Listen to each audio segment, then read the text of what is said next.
పూర్వము ఉల్కాముఖుడు అనే ఒక రాజు ఉండేవాడు.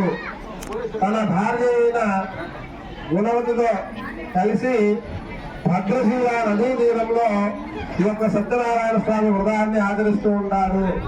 అదే సమయంలో అక్కడే నదిలో వెలుగున్న సాధువు అనే ఒక వైశ్యుడు ఆ యొక్క వ్రత వైభవాన్ని చూసి పడవను ఒడ్డున పెట్టి రాజును కలిసి నమస్కరించి, ఓ రాజా, నా పేరు సాధువు, నేను ఒక వ్యాపారిని అని చెప్పి మీరు చేస్తున్నటువంటి యొక్క పూజా వివరాలంతా కూడా నాకు చెప్పండి అని అడిగను. అందుకు ఆ రాజు, ఓ సాధువు, ఇది చాలా మహిమ గల సత్యనారాయణ స్వామి వ్రతము. ఈ నాకు వివాహమై చాలా కాలమైనా కూడా సంతానం లేదు. నాకు సంతానం కలగడానికి ఈ యొక్క సత్యనారాయణ స్వామి వ్రతాన్ని చేస్తూ ఉన్నాను అని చెప్పాను. అప్పటి నుండి సంతానాన్ని పొందాను. అప్పటి నుండి ప్రతి పుట్టినరోజు కూడా సత్యనారాయణ స్వామి వ్రతాన్ని చేస్తూ ఉంటాను అని చెప్పాను. సాధువు సంతోషించి, ఓ రాజా, నాకు కూడా సంతానం లేదు, సంతానం కలిగిన ఏదైనా ఉపాయం చెప్పండి అని చెప్పను. అందుకు ఈ యొక్క వ్రతం చేయి అని చెప్పను. దయ ఉంచి ఈ యొక్క వ్రత విధానాన్ని చెప్పండి అని అడిగి తెలుసుకొని ఇంటికి వెళ్ళి తన భార్య అయిన లీలావతికి జరిగిన విషయమంతా చెప్పను. ఓ సత్యదేవ, నాకే సంతానం కలిగితే ఈ యొక్క వ్రతాన్ని చేస్తాను అని తన మనసులో మొక్కుకుంటాడు. స్వామివారి దయ వల్ల వారికి 10 నెలల తర్వాత చంద్రుని వంటి ఒక అందమైన కుమార్తె జన్మిస్తుంది. ఆ బాబకి కళావతి అని పేరు పెట్టి అల్లారు ముద్దుగా పెంచుకుంటూ ఉంటారు. లీలావతి సాధువును చూసి, స్వామి, మనం వ్రతం చేస్తామని ఎప్పుడు చేస్తాము అని అడుగుతూ ఉండేది. అతడు అమ్మాయి యొక్క వివాహ కాలంలో చేస్తామని చెప్పి ఎప్పుడూ కూడా వ్యాపారంపై దృష్టి పెట్టి వెళ్తూ ఉండేవాడు. ఒకరోజు తోటి పిల్లలతో ఆడుకుంటున్న తన కూతురును చూసి వివాహ కాలం వచ్చిందని తెలుసుకొని ఒక దూతను పిలిపించి చక్కటి వరుడి కోసం పంపించను.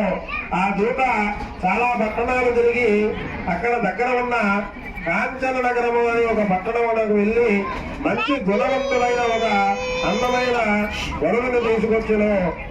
తన పిల్లవాడి వివరాలంతా కూడా సాధువు తెలుసుకొని చెప్పగా అతను తన బంధుమిత్రుల పరివారంతో కలిసి శాస్త్రవంతంగా తన కుమార్తెకు వివాహం జరిపించను. ఆ పనుల ధ్యాసలో కలిపి ఈ యొక్క సత్యనారాయణ స్వామి వ్రతం విధానాన్ని అంతా కూడా మర్చిపోయను. అందుకు స్వామి కోపించి, వీరి అబద్ధము మృక్కు చేసినందుకు వీరికి తీవ్రమైన కష్టములు కలగాగా అని శపించను. సాధువు తన అల్లుడితో కూడా వెంటబెట్టుకొని వ్యాపారం కోసం రత్నసానపురం అనే ఒక నగరంలో చేరుకుంటాడు. ఆ రాజ్యాన్ని చంద్రకేతు మహారాజు పరిపాలిస్తూ ఉంటారు.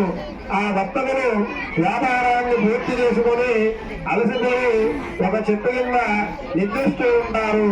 స్వామివారి శాపం వల్ల కోటలోని ధనాగారం నందు 2 దొంగలు ప్రవేశించి ఆ ధనాన్నంతా కూడా దొంగలించి పారిపోతూ ఈ నిద్రిస్తున్న మామా అల్లుళ్ళ దగ్గర ఆ ధనాన్ని ఉంచి నాశమైపోతారు.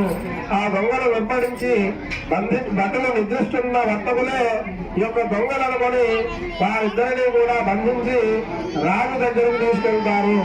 ధనముతో సహా దొంగలను పట్టుకొచ్చింది ప్రభు అని చెప్పగా రాజు వారిని ఎటువంటి విచారణ కూడా చేయకుండా వారిని చెరసాలలో బంధించమని ఆజ్ఞాపిస్తాడు. ఇదిలా ఉండగా సాధువుతో అంతా కూడా ధనమంతా దొంగిలించబడింది. ఆకలితో బాధపడుతూ లీలావతి, కళావతి ఇద్దరు కూడా భిక్షమెత్తుకొని జీవిస్తూ ఉన్నారు. ఒకరోజు తల్లికి అనారోగ్యంగా ఉండడంతో కళావతి భిక్షమెత్తుకుని వెళుతూ ఒక బ్రాహ్మణుల ఇంటి యొక్క సత్యనారాయణ స్వామి వ్రతం చేయడం చూసి స్వామికి నమస్కరించి ఆ ప్రసాదాన్ని తీసుకొని ఇంటికి వచ్చి ఆలస్యంగా చేరుకుంటుంది. అందుకు లీలావతి ఆ కూతురుని చూసి, అమ్మాయి, ఇంత రాత్రి వరకు ఎక్కడ ఉన్నావు, నువ్వు ఏం చేస్తున్నావు అని అడిగింది. దానికి కళావతి, అమ్మ, నేనే ఒక ఇంట్లో సత్యనారాయణ స్వామి వ్రతం చేస్తూ ఉండగా అక్కడే ఉండి ఆ వ్రతమంతా అయిపోయే వరకు చూసి స్వామివారి ప్రసాదాన్ని తెచ్చాను అని చెప్పింది.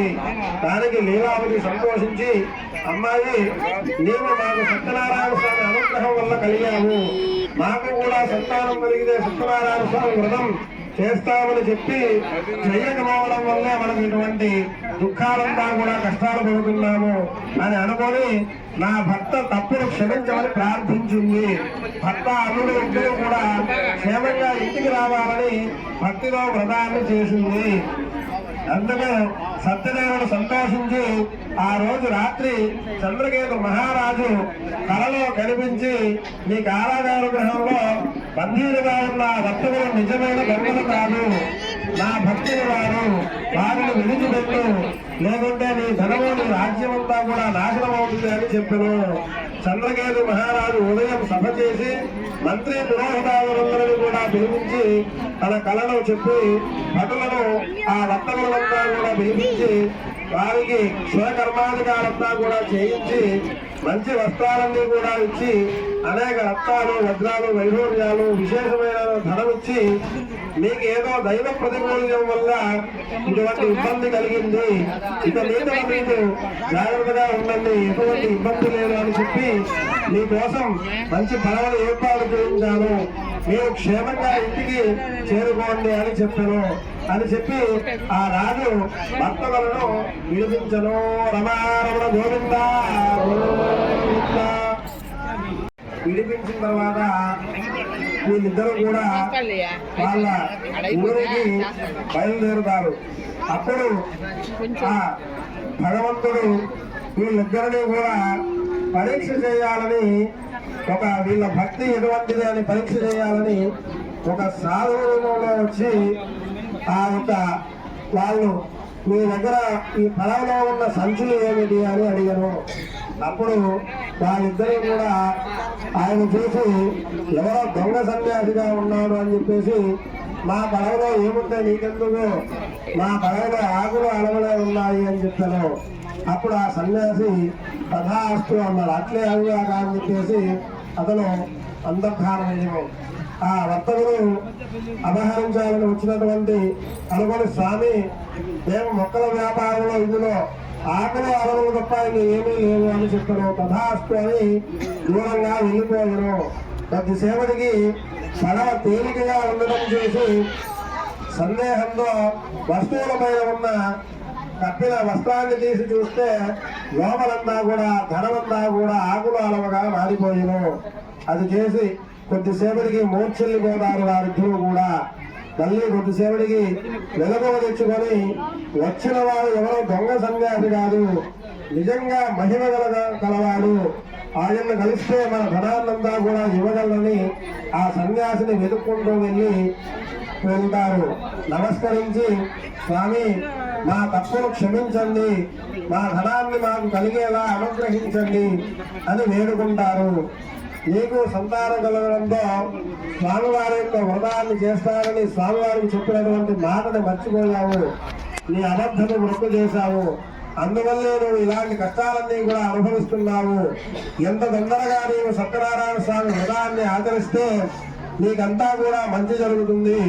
కోరికలు తీర్చడంలో సత్యదేవుడు ఎప్పుడూ కూడా తన భక్తులకు లోను చేయరు. ఆయన ఎందుకు ఎప్పుడూ కూడా భక్తి కలిగి ఉండు, నీ ధనమంతా పడవలో భద్రంగా ఉంది అని ఆ వ్యాపారిని దీవించి వెళ్ళారు. ధనముతో నిండిన పడవలో అల్లుడితో కలిసి ఆనందంగా తన ఊరైన రక్తసానుకి చేరుకుంటాడు. ఆ ఒక దూతను పిలిపించి తన ఇంటికి పంపించి వాళ్ళ రాకను తెలియపరుస్తాడు. అప్పుడు లీలావతి, అమ్మాయి నీవు వ్రతాన్ని చేసి తీరం దగ్గరకు చేరుకోని తాను ముందుగా వెళ్ళుతుంది. అలా కళావతి పూజ పూర్తి చేసింది, కానీ భర్తను చేయాలన్న తొందరలో ప్రసాదం తీసుకోవడం వల్ల మర్చిపోయి వెళ్ళిపోయింది. ఆ ప్రసాదాన్ని తినకపోవడం వల్ల మరచినందుకు స్వామికి మళ్ళా కూడా కోపం వచ్చింది. తన పడవ ఆ అల్లుడు మామ ఇద్దరితో ఉన్న పడవతో ఉన్న ధనముతో సహా తన భర్తను నదిలో ముంచి వేస్తారు. అది చూసిన కళావతి తీవ్రంగా విలపిస్తూ నేను కూడా నా భర్తతో ఐక్యమవుతాను అని ఆ నదిలోకి వెళ్ళిపోతూ ఉంటుంది. అప్పుడు సాధువు చాలా బాధతో, ఓ సత్యదేవ, నా అల్లుడిని నా కూతురిని రక్షించు అని వేడుకుంటాడు. అప్పుడు ఆకాశం నుండి నీ పుత్రిక తక్షణమే ఇంటికి వెళ్ళి ప్రసాదం తీసుకొని వచ్చినట్టయితే నీకంతా కూడా మంచి జరుగుతుంది అని వినిపిస్తుంది. అది విన్న వెంటనే కళావతి పరుగున ఇంటికి వెళ్లి స్వామివారిని క్షమించమని ప్రార్థించి ప్రసాదం తీసుకొని మరలా తీరం దగ్గర చేరుకుంటుంది. అలా రాగానే తన భర్త ధనంతో కూడా సహా క్షేమంగా ఉంటాడు. ఇదంతా చూసిన సాధువు స్వామివారిని భక్తితో నమస్కరించి, ఇంతటి మహిమగల సత్యనారాయణ స్వామి వృధాన్ని ఇన్ని ఏళ్ళు నేను నిర్లక్ష్యం చేశాను అని బాధపడి ఆ తీరం నందే అక్కడే పండితులందరినీ కూడా పిలిపించి సత్యనారాయణ స్వామి వృధాన్ని భక్తితో ఆచరిస్తాడు. బ్రాహ్మణులకి బంధువులకి విశేషమైన కానుకలన్నీ కూడా ఇచ్చి తన ఇంటి వద్ద దొంగిలించబడిన సంపదలంతా కూడా పొంది ప్రతి నెలలో కూడా వచ్చే సంక్రమణానికి సత్యనారాయణ స్వామి ఉదాహరణ చేస్తూ ఉంటాడు. అలా చేస్తూ గొప్ప వ్యాపారిగా పేరు ఉంది. అంత్యమున సకల సంపదలుగా జీవిస్తూ అంత్యమున విష్ణులోకమును చేరుకుంటాడు. రమారమ గోవింద